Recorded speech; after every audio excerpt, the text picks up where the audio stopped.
Brought to you by Penguin.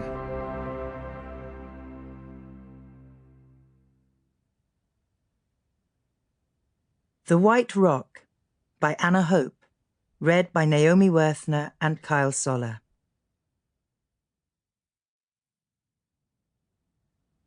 The Writer, 2020. Mama? Yes, love? Did you know? What's that? 1 billion is a lot more than tons. It is, you're right. Mama? Yes, love. Can I watch another cartoon? It is very hot in the back of the van. The writer's small daughter is sprawled uncomfortably in the seat beside her, headphones on, staring at the grubby screen of the laptop, watching a cartoon in which 3 children are dressed as superheroes. They have a totem pole with wings and a vehicle that flies. Their enemies are a young man with a grey streak in his hair and a girl on a hoverboard. They dress as a gecko, an owl, and a cat. In this episode, the boy, dressed as a gecko, loses his voice, or finds it. The woman does not know which, despite the fact that she's half-watched it many times. 5 episodes of this cartoon, downloaded hastily in an airless Mexico City hotel room 10 days ago, are all she has had. All her daughter has had, once the colouring books and the food and juice and stories have lost their appeal, for distraction from the endless road. The woman shifts in her seat and crumbs from saltine crackers fall from her lap onto the floor. Her back is stiff. Everything is stiff. Her skin is desert-weathered, her lips chapped.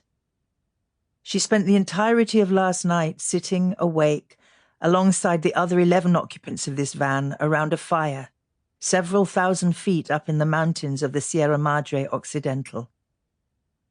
Before it was dawn, they kicked earth over the embers, packed up their belongings, their sleeping bags and dusty blankets and coats and hats and bags, and carried them and their children down the side of the mountain. Now, after close to 7 hours driving, hugging the pines and the heights, the vegetation is changing. There are palm trees. There is bougainvillea. There are signs for Pacifico, the beer of the coast. Jaunty, nautical. An anchor and the sea framed within a lifebelt, painted onto the sides of the little roadside tiendas. She should really try to nap, but the episodes of the cartoon need changing manually, so if she were to sleep, she would need to wake again after 11 minutes, which would likely be worse than not sleeping at all. Besides, soon, in a couple of hours, perhaps less, they will no longer be in this van. They will be in the town of their destination, a sleepy old colonial remnant, and when they have completed this last leg of the journey, there will be a hotel room and a bed and air conditioning, a cold Pacifico, some food, and then perhaps sleep. On the screen of the laptop, the credits roll. The woman presses pause and pulls her daughter over towards her. Her little girl wriggles. She feels hot to the touch. Her cheeks are red. There is a warm, yeasty, unbrushed teeth smell of her breath. Do you want something to eat? The woman leans forward, rattles the seat pocket. Slim pickings.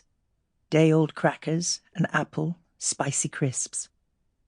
Her daughter shakes her head. Her glassy eyes slide back to the screen. "Milk," says the little girl. "Milk." She seems only to want to drink milk, not water. Oat milk if possible, almond milk if not. 3-4 times a day from a bottle, which has necessitated frequent stops at roadside shops. "We don't have milk, Poppet. We'll stop soon and I'll get some more. Promise." Her daughter's face twists. She looks like she might be about to cry or hit something. "I want milk," she says. Most of the time on this journey, here in this double seat they have shared across the miles and hours of Mexican highway, this is how her little daughter has looked. Sample complete. Ready to continue?